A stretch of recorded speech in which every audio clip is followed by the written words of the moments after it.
Sir ಈ ಕಡೆ ಬನ್ನಿ ಸರ್, ಸ್ವಲ್ಪ ಈ ಕಡೆ ಬನ್ನಿ ಸರ್, ಈ ಕಡೆ ಬನ್ನಿ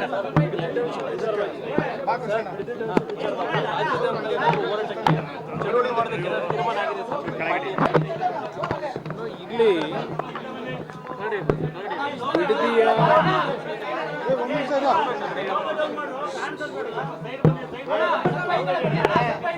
ಸ್ವಲ್ಪ ಈ ಕಡೆ ಬರಬೇಕು.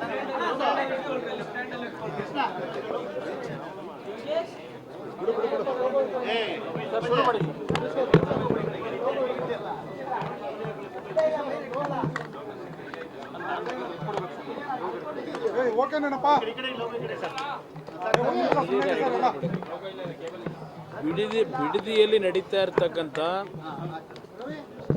ಅಲ್ಲಿಯ ರೈತರ ಪ್ರತಿಭಟನೆ ಯಾವೊಂದು ಭೂಸ್ವಾಧೀನ ಪ್ರಕ್ರಿಯೆಗಳಿಗೆ ಚಾಲನೆ ಕೊಡ್ತಕ್ಕಂಥ ತೀರ್ಮಾನ ಸರ್ಕಾರದಲ್ಲಿ ಏನು ಮಾಡ್ಕೊಂಡು ಹೊರಟಿದ್ದಾರೆ, ಅದರ ವಿರುದ್ಧ ಸುಮಾರು 475 ದಿನಗಳಾಗಿದೆ. ನಿರಂತರವಾಗಿ ಆ ಭಾಗದ ಹೆಣ್ಣು ಮಕ್ಕಳು, ಯುವಕರು ದೊಡ್ಡ ಮಟ್ಟದ ಹೋರಾಟ ಏನು ನಡೆಸ್ತಾ ಇದ್ದಾರೆ. ಇದು ಅಂತಿಮವಾಗಿ ನ್ಯಾಯಾಲಯದಲ್ಲೇ ತೀರ್ಮಾನಗಳಾಗಬೇಕಾಗ್ತದೆ. ಯಾಕಂದರೆ ಈ ಸರ್ಕಾರ ಆ ಭಾಗದ ಜನರ ಭಾವನೆಗಳ ಜೊತೆ ಚೆಲ್ಲಾಟ ಆಡ್ತಿದ್ದಾರೆ. ಅವರಲ್ಲಿ ಏನೋ ಒಂದು ಪ್ರತಿಷ್ಠೆ ಇಟ್ಕೊಂಡು ಹೊರಟಿದ್ದಾರೆ. ಪ್ರತಿಷ್ಠೆ ಅನ್ನೋದಕ್ಕಿಂತ ಹೆಚ್ಚಾಗಿ ಅಲ್ಲಿ ಸಾವಿರಾರು ಕೋಟಿಯ ಅಕ್ರಮಗಳು ಈಗಾಗಲೇ ಅದಕ್ಕೆ ಬಾಗಿಲೇನು ತೆಗೆದು ಮಾಡಿದ್ದಾರೆ. ಅವರಿಗೆ ಟೌನ್ಶಿಪ್ಗಿಂತ ಹೆಚ್ಚಾಗಿ ಆ ಟೌನ್ಶಿಪ್ಪಿನ ಹೆಸರಿನಲ್ಲಿ ಯಾವ ರೀತಿ ಹಣ ಸಂಗ್ರಹಿಸ್ಬೋದು ಅಂತಕ್ಕಂಥದ್ದು ಅವ್ರಿಗಿರ್ತಕ್ಕಂಥ ಆಲೋಚನೆಗಳು. ಅದರಿಂದ ನಾಡಿನಲ್ಲಿ ಹಲವಾರು ರೀತಿಯ ಪ್ರತಿಭಟನೆಗಳು ಹಲವಾರು ಭಾಗದಿಂದ ಬಂದು ಅವರಿಗೆ ಬೆಂಬಲ ಕೊಟ್ಟಂಥದ್ದು, ರೈತ ಮುಖಂಡರುಗಳು ಬಂದು ಬೆಂಬಲ ಕೊಟ್ಟಿರ್ತಕ್ಕಂಥದ್ದು, ಪಕ್ಷಗಳು ಬೆಂಬಲ ಕೊಟ್ಟಿರ್ತಕ್ಕಂಥದ್ದು, ವಿರೋಧ ಪಕ್ಷಗಳು, ಇದೆಲ್ಲದರ ಮಧ್ಯೆಯೂ ಯಾವುದೇ ಕಾರಣಕ್ಕೂ ನಾವು ನಿಲ್ಲಿಸೋದಿಲ್ಲ ಅಂತಕ್ಕಂಥ ಒಂದು ಉದ್ದಟತನ ಏನಿದೆ. ಅಂತಿಮವಾಗಿ ವಿಷಯಗಳು ನ್ಯಾಯಾಲಯದಲ್ಲಿ ಕೆಲವು ತೀರ್ಮಾನಗಳನ್ನು ನ್ಯಾಯ ದೊರಕಿಸಲಿಕ್ಕೆ ಹೋಗಬೇಕಾಗ್ತದೆ. ಆ ನಿಟ್ಟಿನಲ್ಲಿ ಏನು ನಮ್ಮ ಮುಂದಿನ ಕ್ರಮ ತೆಗೆದುಕೋಬೇಕಾಗ್ತದೆ ಆ ರೈತರ ಪರವಾಗಿ, ಅದರ ಬಗ್ಗೆ ಚಿಂತನೆ ನಡೆಸಿದ್ದೇವೆ. ಅಷ್ಟೇ ಅಲ್ಲ, ಒಂದು ರಾಜ್ಯದ ಹಲವಾರು ಭಾಗದಲ್ಲಿ ಈ ಒಂದು ಭೂಸ್ವಾಧೀನ ಪ್ರಕ್ರಿಯೆಗಳ ವಿಷಯದಲ್ಲಿ ಕೆಲವು ಪ್ರತಿಭಟನೆಗಳು ನಡೀತಾ ಇರತಕ್ಕಂಥದ್ದು ಗಮನಿಸಿದ್ದೇನೆ. ಇವತ್ತು ಯಾವುದೇ ರೀತಿಯಲ್ಲೂ ನಮ್ಮ ಒಂದು ಒಪಿನಿಯನ್ ಇರ್ತಕ್ಕಂಥದ್ದು, ಫಲವತ್ತಾದ ಭೂಮಿಗಳನ್ನು ಯಾವುದೇ ರೀತಿಯ ಅಭಿವೃದ್ಧಿ ಕಾರ್ಯಕ್ರಮದ ಹೆಸರಿನಲ್ಲಿ ಭೂಸ್ವಾಧೀನ ಮಾಡಿ ರೈತರುಗಳ ಬದುಕಿನ ಜೊತೆ ಚೆಲ್ಲಾಟ ಆಡೋದು ಬೇಕಾಗಿಲ್ಲ. ಎಲ್ಲಿ ನಮಗೆ ಯಾವುದೇ ರೀತಿಯ ಬೆಳೆ ಬೆಳೀಲಿಕ್ಕೆ ಸಮಸ್ಯೆಗಳಿರ್ತದೆ, ಬೆಳೆ ಬೆಳೀಲಿಕ್ಕಾಗಲ್ಲ. ಇವತ್ತು ಸರ್ಕಾರದ ಭೂಮಿಗಳೇ ಹಲವಾರು ಕಡೆ ಇದೆ. ಆ ಸರ್ಕಾರಿ ಭೂಮಿಗಳನ್ನು ಯಾರೋ ಮಧ್ಯವರ್ತಿಗಳು ಲಪಟಾಯಿಸ್ತಕ್ಕಂಥದ್ದನ್ನು ಬೆಂಬಲ ಕೊಡ್ತಕ್ಕಂಥದ್ದಕ್ಕಿಂತ ಬಿಟ್ಟು ಇವತ್ತು ಅಂಥ ಒಂದು ಭಾಗದಲ್ಲಿ ಮಾಡಲಿಕ್ಕೆ ಅನುಕೂಲ ಇದೆ.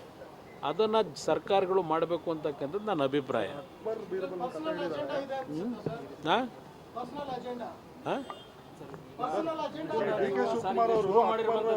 ನಿಮ್ಮ ಜೆಡಿಎಸ್ ಅಸ್ತಿತ್ವಕ್ಕೋಸ್ಕರವಾಗಿ ಶುರು ಮಾಡಿದ್ರಂತ ಯಾರು? ಕಾಂಗ್ರೆಸ್ ನಾಯಕರು ಹೇಳ್ತಿದ್ದಾರೆ. ಪ್ರಿಯಾಂಕಾ ಖರ್ಗೆ ಏನು ಅಸ್ತಿತ್ವ? ಅಯ್ಯೋ ರಾಮ, ಪ್ರಿಯಾಂಕಾ ಖರ್ಗೆ ಅವರೇ, ಪ್ರಿಯಾಂಕಾ ಖರ್ಗೆ ಅವರೇ ಕಾಂಗ್ರೆಸ್ ನಾಯಕರೇ 2018ರಲ್ಲಿ ಹಲವಾರು ಭಾಗ್ಯ ಯೋಜನೆ ಕೊಟ್ಟು 13ರಿಂದ 17ರವರೆಗೆ ಭಾಗ್ಯ ಯೋಜನೆ ಈ ಗ್ಯಾರಂಟಿ ಯೋಜನೆ, ಆಗ ಭಾಗ್ಯ ಯೋಜನೆ ಕೊಟ್ಟು 2018ರಲ್ಲಿ ಪ್ರಿಯಾಂಕಾ ಖರ್ಗೆ ಅವರೇ, ಎಂ.ಬಿ. ಪಾಟೀಲ್ರೇ ಯಾರ ಮನೆ ಬಾಗಿಲಿಗೆ ಬಂದು ಕಾಲಿಡ್ಕೊಂಡು ಕೂತ್ರಿ? ಯಾರ ಮನೆ ಬಾಗಿಲಿಗೆ ಹೋಗಿ ಕಾಲಿಡ್ಕೊಂಡು ಕೂತಿದ್ರಪ್ಪ? 2018ರಲ್ಲಿ ಬಂದಿದ್ರಲ್ಲಪ್ಪ ನೀವೇ. ನಿಮ್ಮ ಅಸ್ತಿತ್ವ ಉಳಿಸ್ಕೊಳಕ್ಕೆ ತಾನೇ JDS ಮನೆ ಬಾಗಿಲಿಗೆ ಬಂದಿದ್ದು. ನಾವು ಬಂದಿದ್ದು ಅಸ್ತಿತ್ವ ಉಳಿಸ್ಕೊಳ್ಳಿಕ್ಕೆ. ನಾವು 10 ಸೀಟ್ ಗೆಲ್ಲಿ 20 ಸೀಟ್ ಗೆಲ್ಲಿ ಚುನಾವಣೆಯಲ್ಲಿ ಜನ ತಿರಸ್ಕಾರನೇ ಮಾಡಿರಲಿ, ಜನಗಳ ಸಮಸ್ಯೆಗಳಿಗೆ ಹೋರಾಟ ಮಾಡ್ತಕ್ಕಂಥ ಪಕ್ಷ ಇದು. ಒಂದು ಉದಾಹರಣೆ ಕೊಡ್ತೀನಿ. 1989 ದೇವೇಗೌಡರು 2 ಕಡೆ ಚುನಾವಣೆಗೆ ನಿಂತು ಸೋತರು. ನಮ್ಮ ಪಕ್ಷ ಗೆದ್ದಿದ್ದು 2 ಸೀಟು. ಆ 89ರಲ್ಲಿ ಆದಂಥ ಒಂದು ಫಲಿತಾಂಶ ಕೊನೆಗೆ ನೀರಾವರಿಯ ವಿಷಯಗಳಲ್ಲಿ ಅವತ್ತಿನ ಕಾಂಗ್ರೆಸ್ನ ಆಡಳಿತ ಏನು ನಡೀತು, ನಮ್ಮ ರಾಜ್ಯದ ಅದರಲ್ಲೂ ವಿಶೇಷವಾಗಿ ಕಾವೇರಿ ಜಲಾಶಯ ಪ್ರದೇಶದಲ್ಲಿ ಟ್ರಿಬ್ಯುನಲ್ ರಚನೆ ಆಗ್ತಕ್ಕಂಥದ್ದಕ್ಕೆ ಅವರ ಉದ್ದಟತನ ಕಾಂಗ್ರೆಸ್ ಸರ್ಕಾರಗಳು ನಡೆಸೋದ್ರಲ್ಲ ಅವತ್ತು 89ನೇ ಇಸ್ವಿ 176 ಸೀಟ್ ಗೆದ್ದು, ಅದರ ಪ್ರತಿಫಲ ಇವತ್ತು ನಾವು ಅನುಭವಿಸ್ತಾ ಇದ್ದೇವೆ. ಇವತ್ತು ಏನು ಡ್ಯಾಮೇಜ್ ಆಯಿತು ಆ ಕಾಂಗ್ರೆಸ್ನ ಆಡಳಿತದಲ್ಲಿ, ಆ ಸಂದರ್ಭದಲ್ಲೂ ಕೇವಲ 2 ಸೀಟ್ ಗೆದ್ದಂಥ ದೇವೇಗೌಡರ ನಾಯಕತ್ವದಲ್ಲೇ ಕಾವೇರಿ ಪರವಾಗಿ ನಿರಂತರವಾಗಿ ಹೋರಾಟ ಏನು ಮಾಡ್ಕೊಂಬಂದಿದ್ದೇವೆ. 2 ಸೀಟ್ ಗೆಲ್ಲಿ 120 ಸೀಟ್ ಗೆಲ್ಲಿ ನಮ್ಮ ಪಕ್ಷ ಜನಗಳ ಮಧ್ಯದಲ್ಲಿರ್ತಕ್ಕಂಥ ಪಕ್ಷ ಇದು. ಇವ್ರಿಗೆ ಬೇಕಾದಾಗ ಯಾರು ಬೇಕಾದರೂ ಕಾಲಿಡಿತೀರಿ. ಇದೆಲ್ಲ ಇಷ್ಟು ದಿವಸ DMK ಅವ್ರ ಜೊತೆ ಸೇರಿದ್ರಿ, ಈಗ TVK ಪಕ್ಷ ಅಧಿಕಾರಕ್ಕೆ ಬಂತು ಅಂತ ಹೇಳಿ DMK ಅವ್ರನ್ನ ನಡ್ಡಿನ ಬಿಟ್ಟು ಅಲ್ಲೋ ಕಾಲಿಡ್ಕೊಂಡಿದ್ದೀರಿ. ನಿಮ್ಮ ಯೋಗ್ಯತೆ ಇದು. ನನ್ನ ಪಕ್ಷದ ಬಗ್ಗೆ ಚರ್ಚೆ ಮಾಡಬೇಡಿ, ಅವಶ್ಯಕತೆ ಇಲ್ಲ, ಗೊತ್ತಿದೆ. ಯಾವುದು ಅವರು ಒಂದು ನಿಮಿಷ, 470 ದಿವಸದಿಂದ ಬಿಡದಿನಲ್ಲಿ ನಡೀತಿರ್ತಕ್ಕಂಥ ಏನು ಹೋರಾಟ ರೈತರದು, ನಾನು ಯಾವತ್ತು ಮೊದಲನೇ ಹೋರಾಟಕ್ಕೆ ಹೋಗಿದ್ದೀನಿ ಅಂತಕ್ಕಂಥದ್ದು ತೆಗೀರಿ. DK ಶಿವಕುಮಾರು ಮುಖ್ಯಮಂತ್ರಿ ಆಗಿರ್ತಕ್ಕಂಥದ್ದಕ್ಕೆ ಹೋರಾಟ ಅಲ್ಲ. DK ಶಿವಕುಮಾರು ಆ ಭಾಗದ ರೈತ ಕುಟುಂಬಗಳನ್ನು ಇವತ್ತು ಯಾವ ಪರಿಸ್ಥಿತಿ ತಂದೊಡ್ಲಿಕ್ಕೆ ಹೊರಟಿದ್ದಾರೆ ಬದುಕನ್ನು, ಅದರ ವಿರುದ್ಧ ನಮ್ಮ ಹೋರಾಟ ಇದೆ. DK ಶಿವಕುಮಾರ್ ವಿರುದ್ಧ ಅಲ್ಲ, ಇದು ಯಾರೋ ಒಬ್ಬ ವ್ಯಕ್ತಿ ವಿರುದ್ಧ ಅಲ್ಲ. ಇವತ್ತು ಉದಾಹರಣೆಗೆ ಇವತ್ತು ನೀವು ತೋರಿಸ್ತಾ ಇದ್ದೀರಿ 1119 ಕೋಟಿ ವೆಚ್ಚದಲ್ಲಿ ಮೇಕ್ರಿ ಸರ್ಕಲಿಂದ ಈಗ ಹೆಬ್ಬಾಳದವರಿಗೆ ಫ್ಲೈಓವರ್ನ ಏನು ಕನಸಂತೆ ಅಲ್ವೇ ಸುರಂಗ ಮಾರ್ಗ. ಅದು ನಾನು ಮುಖ್ಯಮಂತ್ರಿ ಇದ್ದಾಗ ಒಂದು ಕೊರಿಯಾ ಕಂಪನಿ 30 ಕೋಟಿ ದುಡ್ಡು ಅವರೇ ಹಾಕಿ ಟೆಕ್ನಾಲಜಿ ತಂದು ಅವತ್ತೇ ಕೆಲಸ ಮಾಡಲಿಕ್ಕೆ ಮೀನ್ ಸ್ಕ್ವೇರ್ನಿಂದ ಹೆಬ್ಬಾಳದ ಫ್ಲೈಓವರ್ಗೆ ಎಲ್ಲ ರೀತಿಯ ಸಿದ್ಧತೆಗಳನ್ನು ಮಾಡಿದ್ದೆ. ಟೆಂಡರ್ ಪ್ರೋಸೆಸ್ಸು ಮುಗಿದಿತ್ತು. ನನ್ನ ಸರ್ಕಾರದ ಹೋಯಿತು. ಈ 20 ವರ್ಷದಲ್ಲಿ ಇವತ್ತು 1100 ಕೋಟಿಗೆ ಅದು ಏರಿಕೆ ಏನಾಗಿದೆ ಆ ಫ್ಲೈಓವರ್, ಇದು ಅಂಡರ್ ಟನಲ್ ರೋಡು. ಅವತ್ತು ಕೇವಲ 30 ಕೋಟಿ ವೆಚ್ಚದಲ್ಲಿ ಮಾಡ್ತಾ ಇದ್ದಂಥದ್ದು. ಇದಕ್ಕೆ ಯಾರು ಜವಾಬ್ದಾರರು? ನಾಡಿನ ಬೆಂಗಳೂರು ನಗರದಲ್ಲಿ ವಾಸ ಮಾಡ್ತಕ್ಕಂಥ ಜನರ ತೆರಿಗೆ ದುಡ್ಡು ಇವತ್ತು ಯಾವ ರೀತಿ ಸರಿಯಾದ ಸಂದರ್ಭದಲ್ಲಿ ಸರಿಯಾದ ಕ್ರಮ ತೆಗೆದುಕೊಳ್ಳದೆ ಈ ಪರಿಸ್ಥಿತಿ ದೂಡಿದ್ದೀರಿ. ಇವತ್ತು ಆ ಟನಲ್ ರೋಡು ಅಲ್ಲಿ ಏನೇನಿದೆ ಹೇಳ್ತೀನಿ ಆಮೇಲೆ. ನಾನು ವ್ಯಕ್ತಿ ಬಗ್ಗೆ ಹೇಳಲ್ಲ, ಕೆಲಸ ಮಾಡೋದಕ್ಕೆ ನಮ್ಮ ಸಂಪೂರ್ಣ ಸಹಕಾರ ಇದೆ. ನಾಡಿನಲ್ಲಿ ಅಭಿವೃದ್ಧಿಯನ್ನು ಪ್ರಾಮಾಣಿಕವಾಗಿ ಗುಣಾತ್ಮಕವಾಗಿ ರೈತರ ನಾಡಿನ ಜನತೆಯ ತೆರಿಗೆ ಹಣ ಏನಿದೆ ಸರಿಯಾದ ರೀತಿ ಬಳಕೆ ಮಾಡ್ಕೊಳ್ಳೋದಕ್ಕೆ ಇವತ್ತು ಸರ್ಕಾರ ಹೊರಟ್ರೆ ಸಂಪೂರ್ಣವಾದ ಬೆಂಬಲ ಇವತ್ತು ಇದೆ.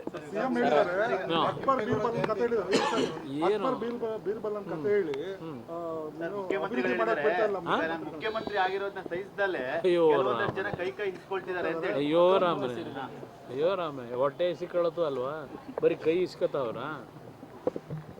ಏನು ಇವ್ರಿಗೇನು ಶಾಶ್ವತವಾ? ಇವೆಲ್ಲ ನೋಡ್ಬಿಟ್ಟಾಗಿದೆ. ಇವನ್ನೆಲ್ಲ ನೋಡಿ ಅನುಭವಿಸಿ ಆ ಚೇರ್ನಲ್ಲಿ ಕೂತು ಕೆಲಸ ಮಾಡಿ ಏನೋ ದೇವ್ರು ಕೊಟ್ಟಂಥ ಅನುಗ್ರಹದಲ್ಲಿ ಮಾಡಿದ್ದೀವಿ ಹಿಂದೆನೂ. ಆದರೆ ಈ ಥರ ನಿಮ್ಮ ಉದ್ದಟತನದ ರೀತಿ ನಾವೇನು ಮಾಡಿಲ್ಲ. ನನಗೆ ಅಕ್ಬರು ಬೀರ್ಬಲ್ದು ಕತೆ ಬೇಕಿಲ್ಲ. ಇವತ್ತು ರಾಜ್ಯದ ಜನತೆ ಕತೆ ಏನು ಅಂತ ಹೇಳಿ, ರಾಜ್ಯದ ಜನತೆ ಕತೆ ಹೇಳಿದ್ರೆ ಒಪ್ಕೋತೀನಪ್ಪ. ಇವತ್ತು ಬೆಳಗ್ಗೆ ಪತ್ರಿಕೆ ತೆಗೆದ್ರೆ 3 ಜನ ಆತ್ಮಹತ್ಯೆ ಮಾಡ್ಕೊಂಡವ್ರು ರೈತರು ಸಾಗರದಲ್ಲಿ, ಮತ್ತು ಇನ್ಯಾವುದೋ 2 ಪ್ರದೇಶದಲ್ಲಿ 3 ಜನ ರೈತರು ಆತ್ಮಹತ್ಯೆ ಮಾಡ್ಕೊಂಡವ್ರೆ. ಈ ದುರಂತ ಕತೆ ಹೇಳ್ರಪ್ಪ. ನಿಮ್ಮ ಅಕ್ಬರ್ದು ಅವನ್ಯಾರು ಬೀರ್ಬಲ್ ಕಟ್ಕೊಂಡು ನನಗಾಗಬೇಕಾಗಿರೋದೇನೋ. ಇವತ್ತು ಬದುಕ್ತಾ ಇರೋ ಈ ಜನದ ಕತೆ ಹೇಳಿದ್ರೆ ಕೇಳ್ಬೋದಪ್ಪ. ಆದರೆ ಒಂದು ನಿಮಗೆ ಅಯ್ಯೋ ರಾಮನೇ, ಈಗ ಬೆಳಿಲಿಕ್ಕೆ ಜನ ಈಗ ತೀರ್ಮಾನ ಕೊಟ್ಟು ಪೇಪರು ಪೆನ್ನು ಕೊಟ್ಟಿಲ್ವಾ? ನಾನು ಯಾಕೆ ಅಸೂಯೆ ಪಡಲಿ? ಒಳ್ಳೆ ಕೆಲಸ ಮಾಡಿದ್ರೆ ಅಭಿನಂದಿಸ್ತೀವಿ. ನೀವೇನೇನು ಮಾಡ್ಕೊಂಬಂದಿದ್ದೀರಿ? ಹೋಗಲಿ, ಹಳೇದು ಬಿಟ್ಬಿಡಿ. ಈಗ ಮುಖ್ಯಮಂತ್ರಿ ಆಗಿದ್ದೀರಲ್ಲಪ್ಪ, ಹಳೆ ನಿಮ್ಮ ಚಾಲಿ ಎಲ್ಲ ಬಿಟ್ಟು ಪ್ರಾಮಾಣಿಕವಾಗಿ ಜನಗಳಿಗೆ ಕೆಲಸ ಮಾಡಿ. ನಾವು ಬೆಂಬಲ ಕೊಡ್ತೀವಿ 28ಕ್ಕೆ ಬಹುಶಃ ನೀವೇ ಬಂದುಬಿಟ್ರಪ್ಪ, ಅದೇನೋ ಹೇಳ್ತಿರಲ್ಲ 28ಕ್ಕೂ ನೀವೇ ಬನ್ನಿ, ನನಗೇನು ಅಸೂಯೆ ಇಲ್ಲ. ಆದರೆ ಈ ಒಂದು ವ್ಯವಸ್ಥೆ ಒಳಗೆ ನಿಮ್ಮ ಪ್ರತಿಯೊಂದು ಅಭಿವೃದ್ಧಿ ಹೆಸರಿನಲ್ಲಿ ಏನೇನು ನೀವು ಕಾನೂನು ಬಾಹಿರವಾಗಿ ಮಾಡ್ತೀರಿ ಅದನ್ನು ಮೌನಕ್ಕೆ ಶರಣಾಗಿ ನನ್ನ ಜಾತಿ ಹೆಸರಿನಲ್ಲಿ ಬೆಂಬಲ ಕೊಡಬೇಕಾ? ನಮ್ಮ ಪಕ್ಷ ದೇವೇಗೌಡರು 60-70 ವರ್ಷದ ರಾಜಕೀಯದ ಸಕ್ರಿಯವಾಗಿ ಪಾತ್ರವನ್ನು ವಹಿಸಿದ್ದಾರೆ. ಎಂದೂ ಸಹ ನಾಡಿನ ಜನತೆಯ ಆಸ್ತಿಯನ್ನು, ರಾಜ್ಯದ ಆಸ್ತಿಯನ್ನು ಲಪಟಾಯಿಸ್ತಕ್ಕಂಥ ಸಂದರ್ಭದಲ್ಲಿ ಧ್ವನಿ ಎತ್ತು ಬಂದಿರತಕ್ಕಂಥ ಪಕ್ಷ ಇದು. ವ್ಯಕ್ತಿ ಯಾರೋ ಬಂದರು, ನಮ್ಮವ್ರು ಬಂದಿದ್ದಾರೆ, ಏನಾಗ್ಬಿಡ್ತದೆ? ಆಯ್ತಪ್ಪ, ಒಕ್ಕಲಿಗರ ಪರವಾಗಿ ಇವ್ರು ಮುಖ್ಯಮಂತ್ರಿ ಆಗವ್ರೆ, ಏನೆಲ್ಲ ಒಕ್ಕಲಿಗರು ಸಮಾಜ ಎಲ್ಲ ಉದ್ಧಾರ ಮಾಡಿ ಎಲ್ಲರನ್ನೂ ಇದರಲ್ಲಿ ಇಡ್ತೀರ ಆನಂದ ಇದರಲ್ಲಿ. ಈಗ ಸಿದ್ದರಾಮಯ್ಯವ್ರು ಮುಖ್ಯಮಂತ್ರಿ ಆಗಿದ್ರಪ್ಪ 8 ವರ್ಷ ಆಗಿದ್ರೆ ಎಲ್ಲ ಕುರುಬ ಸಮಾಜದವರೆಲ್ಲ ನೆಮ್ಮದಿಯಿಂದ ಅತ್ಯಂತ ಅದ್ಭುತವಾದ ಜೀವನ ಮಾಡ್ತಾ ಇದ್ದಾರಾ? ಹಿಂದುಳಿದವರೆಲ್ಲ ಅದ್ಭುತವಾದ ಜೀವನ ನಡೆಸ್ತಾವ್ರ? ಯಾಕೆ ಆತ್ಮಹತ್ಯೆ ಪ್ರಕರಣಗಳು ನಡೀತಾ ಇದೆ? ನಾನು ಅದನ್ನು ಹೇಳ್ತೀವಿ. ಇವತ್ತು ಬರಗಾಲ, ಇಲ್ಲಿ ದೊಡ್ಡದಾಗಿ ಬೋರ್ಡ್ಗಳು ಹಾಕ್ಸ್ಕೊಂಡು ಇಲ್ಲಿ ಮೆರೀತಾ ಇದ್ದೀರಿ ಬೆಂಗಳೂರೊಳಗೆ. ಈಗ ಇಲ್ಲಿ ಬೆಂಗಳೂರನ್ನ ಯಾಕೆ ಉಪಯೋಗ ಮಾಡ್ತಾ ಇದ್ದೀರಿ? ಇವತ್ತು ಬೆಂಗಳೂರು ಇಂಥ ಪರಿಸ್ಥಿತಿಗೆ ಬರಲಿಕ್ಕೆ ಯಾರು ಕಾರಣ? ಇವತ್ತು ನಿಮ್ಮ ಆಡಳಿತಗಳು, ಅದರ ಬಗ್ಗೆ ಟೀಕೆ ಮಾಡಬಾರ್ದಾ? ನಾವು ಸಿದ್ದರಾಮಯ್ಯನವರಿದ್ದಾಗಲೂ ಟೀಕೆ ಮಾಡಿದ್ದೀವಿ, ಇನ್ನೊಬ್ಬರಿದ್ದಾಗಲೂ ಟೀಕೆ ಮಾಡಿದ್ದೇವೆ. ನಾನು ಬೇರೆಯವ್ರ ಥರ ನಮ್ಮ ಪಕ್ಷ ಎಂದೂ ರಾಜಿಗೆ ಒಳಗಾಗಿಲ್ಲ. ರಾಜ್ಯದ ಸಮಸ್ಯೆಗಳು ಬಂದಾಗ, ನಾಡಿನ ಖಜಾನೆ ಲೂಟಿ ಆಗ್ತಕ್ಕಂಥ ಕೆಲಸ ಆದಾಗ ನಾವು ಯಾವುದೋ ಒಂದು ಜಾತಿಯ ವ್ಯಾಮೋಹದಲ್ಲಿ ರಾಜಕೀಯ ಮಾಡಿಲ್ಲ. ಜನತೆಯ ರಕ್ಷಣೆಗೋಸ್ಕರವಾಗಿ ವಿರೋಧ ಪಕ್ಷದಲ್ಲಿ ಕೆಲಸ ಮಾಡ್ತಾ ಇದ್ದೇವೆ. ಇದ್ರ ಜೊತೆಗೆ ಇನ್ನೊಂದು ನಾನು 2 ದಿವಸದಿಂದ ಗಮನಿಸಿದ್ದೇನೆ. ನಿನ್ನೆ ಚಿಕ್ಕಬಳ್ಳಾಪುರದಲ್ಲಿ ನಡೆದಿರತಕ್ಕಂಥ ಘಟನೆ ಏನಿದೆ, ನಾನು ರಾಜ್ಯದ ನನ್ನ ಕಾರ್ಯಕರ್ತರಿಗೆ ಹೇಳಲಿಕ್ಕೆ ಬಯಸ್ತೇನೆ, ಪ್ರಚೋದನಾಕಾರಿ ಹೇಳಿಕೆಗಳಿಗೆ ಉದ್ರೇಕಕ್ಕೆ ಒಳಗಾಗಬೇಡಿ. ಇದು ಒಂದು ಗುಂಪೇ ಇದೆ, ಉದ್ರೇಕಕ್ಕೆ ಒಳಪಡಿಸಿ ಅವರ ರಾಜಕೀಯ ಬೇಳೆ ಬೇಯಿಸ್ಕೋಬೇಕು ಅಂತ ಹೇಳಿ. ನನ್ನ ಬಗ್ಗೆ ಟೀಕೆ ಇವತ್ತು ಹೊಸ್ದಾಗಿ ಬಂದಿಲ್ಲ. ನಮ್ಮ ಕುಟುಂಬದ ಬಗ್ಗೆ, ದೇವೇಗೌಡರ ಬಗ್ಗೆ ಇದೇನು ಹೊಸ್ದಾಗಿ ಟೀಕೆ ಮಾಡ್ತಕ್ಕಂಥದ್ದಲ್ಲ. ಇದು ನಡೀತಾ ಇದೆ, 50-60 ವರ್ಷಗಳಿಂದ ನಡೀತಾ ಇದೆ. ಅದರಿಂದ ನನ್ನ ಕಾರ್ಯಕರ್ತರಿಗೆ ನಮ್ಮ ನಾಡಿನ ಸಂಸ್ಕೃತಿ, ಒಂದೊಂದು ಬಾರಿ ಈ ಥರ ಪ್ರಚೋದನಕಾರಿ ಘಟನೆಗಳಿಂದ ನೀವೇನು ಉದ್ರೇಕಕ್ಕೆ ಒಳಗಾಗ್ತೀರಿ, ಅದು ನಮ್ಮ ಸಂಸ್ಕೃತಿ ಅಲ್ಲ. ಚಪ್ಪಲಿ ತೂರ್ತಕ್ಕಂಥದ್ದು, ಯಾವುದೇ ರೀತಿಯಲ್ಲಿ ಧಿಕ್ಕಾರಕ್ಕೆ ಹೋಗೋದು ಬೇಕಿಲ್ಲ. ಜನ ತೀರ್ಮಾನ ಮಾಡ್ತಾರೆ. ದಯವಿಟ್ಟು ಯಾವುದೇ ಕಾರಣಕ್ಕೂ ಇಂಥ ಪ್ರಚೋದನಕಾರಿ ವಿಷಯಗಳು ಬಂದಾಗ ನೀವು ಉದ್ರೇಕದಲ್ಲಿ ಯಾವುದೇ ರೀತಿಯಲ್ಲಿ ಸಮಾಜದಲ್ಲಿ ಒಂದು ಅಶಾಂತಿಯ ವಾತಾವರಣಕ್ಕೆ ಅವಕಾಶ ಕೊಡಬೇಡಿ. ಅದು ಏನೋ ನಿನ್ನೆ ನಡೆದಂಥ ಘಟನೆ ಏನಿದೆ, ನನ್ನ ಕಾರ್ಯಕರ್ತರಿಗೆ ಮತ್ತೊಮ್ಮೆ ಮನವಿ ಮಾಡೋದು ನಮ್ಮ ಮಾಧ್ಯಮದ ಮುಖಾಂತರ, ಇಂಥ ಒಂದು ಸಂದರ್ಭಗಳಲ್ಲಿ ನೀವು ಸ್ವಲ್ಪ ಮಾನಸಿಕವಾಗಿ ಒಂದು ಒಳ್ಳೆಯ ರೀತಿಯಲ್ಲಿ, ಶಾಂತ ರೀತಿಯಲ್ಲಿ, ಸಮಚಿತ್ತ ಭಾವದಿಂದ ಇವತ್ತು ತಾವು ಇಂಥ ವಿಷಯಗಳ ಸಂದರ್ಭದಲ್ಲಿ ನಿಮ್ಮ ನಡವಳಿಕೆ ಇರಬೇಕು ಅಂತಕ್ಕಂಥದ್ದನ್ನು ನಾನು ಎಲ್ಲ ಕಾರ್ಯಕರ್ತರಿಗೆ ಮನವಿ ಮಾಡ್ತೀನಿ.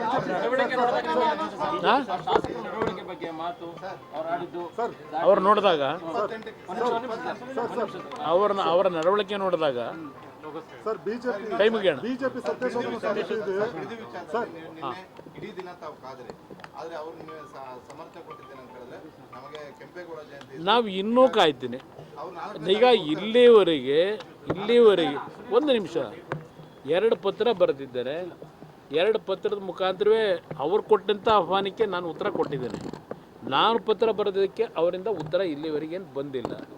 ಬಂದು ಅವರೇನಾದರೂ ಜನಗಳ ಮಧ್ಯಕ್ಕೆ ಬಂದು ರೈತರ ಜೊತೆಲಿ ಕೂತು ಚರ್ಚೆ ಮಾಡೋದಾದರೆ ನಂದೇನು ಅಬ್ಜೆಕ್ಷನ್ ಇಲ್ಲ, ನಾನು ಬರಲಿಕ್ಕೆ ತಯಾರಾಗಿದ್ದೀನಿ ರೈತರ ಜೊತೆ. ಆದರೆ ನೆನ್ನೆ ದಿನ ಯಾವ ರೀತಿ ಘಟನೆ ನಡೆದಿದೆಯಲ್ಲ, ಘಟನೆ ನಮಗೆ ರೆಡ್ ಅದಂಥದ್ದು ಕೆಂಪು ಬಾವುಟ, ಆ ರೆಡ್ ಝೋನ್ ಅಂದರೆ ಕಬ್ಬ ಅಲ್ಲಿ ಬಂದಂಥವ್ರಿಗೆ ಅವ್ರಿಗೆ ನಾನು ಇರಲ್ಲ. ಅದಕ್ಕೆಂದ್ರೆ ಕೆಲವು ಟೈಲ್ ಹೇಳ್ತಾಯಿದ್ರು, ಎಲ್ಲ ಬಂದರು, ನಾವು ಕೂಲಿ ಕೆಲಸ ಮಾಡೋರು, ನಮ್ಗೆ ಯಾವುದು ಭೂಮಿ ಇಲ್ಲ, ಏನೋ ದುಡ್ಡು ಕೊಡ್ತೀವಿ ಅಂದರು ಬಂದಿದ್ದೀವಿ, ಊಟ ಹಾಕ್ತೀವಿ ಅಂದರು ಬಂದಿದ್ದೀವಿ ಅಂತ ಪಾಪ ಹೆಣ್ಮಕ್ಳು ಹೇಳ್ತಾಯಿದ್ರು. ಆ ಕೂಲಿ ಕೆಲಸ ಮಾಡೋರನ್ನೆಲ್ಲ ಕರ್ಕೊಂಬಂದಲ್ಲಿ ಧಿಕ್ಕಾರಕ್ಕೆ ಹೋಗ್ಸೋದು. ಅದಕ್ಕೆ ಪಾಪ ಬಂದವ್ರಿಗೆ ಭಾಳ ಜನಕ್ಕೆ ವಿಷಯವೇ ಗೊತ್ತಿಲ್ಲ. ನನಗೆ ಆಹ್ವಾನ ಕೊಟ್ಟರೆ, ಅಲ್ಲಿ ರೈತರ ಸಮ್ಮುಖದಲ್ಲಿ ಆಹ್ವಾನ ಕೊಟ್ಟರೆ, ಯಾರು ನಿಜವಾದ ರೈತರು ಖಾತೆ ಹೋಲ್ಡರ್ಸ್ ಇದ್ದಾರೆ ಅಲ್ಲಿ ಕೂತ್ಕೊಂಡು ಚರ್ಚೆ ಮಾಡೋದಕ್ಕೆ ಈಗಲೂ ಕರೆದ್ರೆ ಅವ್ರು ಯಾವಾಗ ಕರೆದ್ರು ಅಲ್ಲಿಗೆ ಬರ್ಲಿಕ್ಕೆ ತಯಾರಿದೆ. ಶೋಧನಾ ಸಮಿತಿ ಸಭೆ ಇದರಲ್ಲಿ ವರದಿಯಲ್ಲಿ ಜೆಡಿಎಸ್ನ 8 ಜನ ನೋಡಿ, ನಾನೀಗ ಆಗಲೇ ಹೇಳಿದ್ದೀನಿ, ಅಡ್ಡ ಮತದಾನದ ಬಗ್ಗೆ ಯಾವುದೇ ರೀತಿಯ ಅದಕ್ಕೆ ದೊಡ್ಡ ಮಹತ್ವ ಕೊಡೋದು ಬೇಕಾಗಿಲ್ಲ. ಅದನ್ನು ಅಲ್ಲಿಗೆ ಕೈಬಿಡಿ ಅಂತೇಳಿ ನಾನು ಮಾರನೇ ದಿವಸಲೇ ಹೇಳಿದ್ದೇನೆ. ಅದಕ್ಕೆ ಯಾವುದೇ ರೀತಿಯ ಪ್ರತಿಕ್ರಿಯೆ ಅವಶ್ಯಕತೆ ಇಲ್ಲ. ಹಾಂ,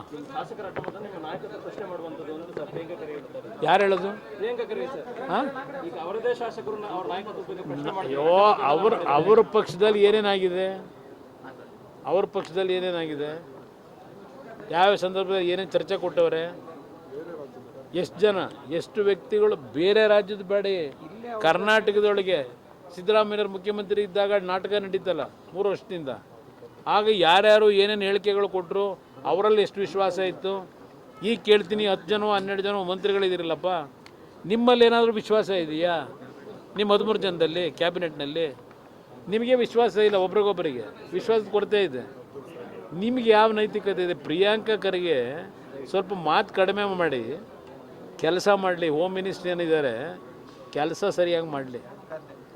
2 ಖಾತೆ ಇಟ್ಕೊಂಡು ಬರೀ ಹೇಳಿಕೆ ಕೊಟ್ಟರಾಗಲ್ಲ, ವೀರಾವೇಶದ ಮಾತು. ಅದರಿಂದ ಮೊದಲು ಹೋಮ್ ಮಿನಿಸ್ಟ್ರಿನಲ್ಲಿ ಏನೇನು ಸಮಸ್ಯೆಗಳಿದೆ, ಅದಕ್ಕೇನು ಮಾಡಬೇಕು ಅನ್ನೋದು ಅದರ ಬಗ್ಗೆ ಗಮನ ಕೊಡಲಿ. RSS ಬಗ್ಗೆ, ಇನ್ನೊಂದು ಬಗ್ಗೆ ನಾವು ಮಾತಾಡಿದ್ದೀವಿ ಬೇಕಾದಷ್ಟು ಸಲ. ಆದರೆ ಅದು ಬಿಟ್ಟು ಇವತ್ತಿಲ್ಲೇನಿದೆ ಪರಿಸ್ಥಿತಿ, ಅದನ್ನು ಸರಿಪಡಿಸೋದಕ್ಕೆ ನಿಮ್ಮ ಹೋರಾಟ ಮಾಡಪ್ಪ.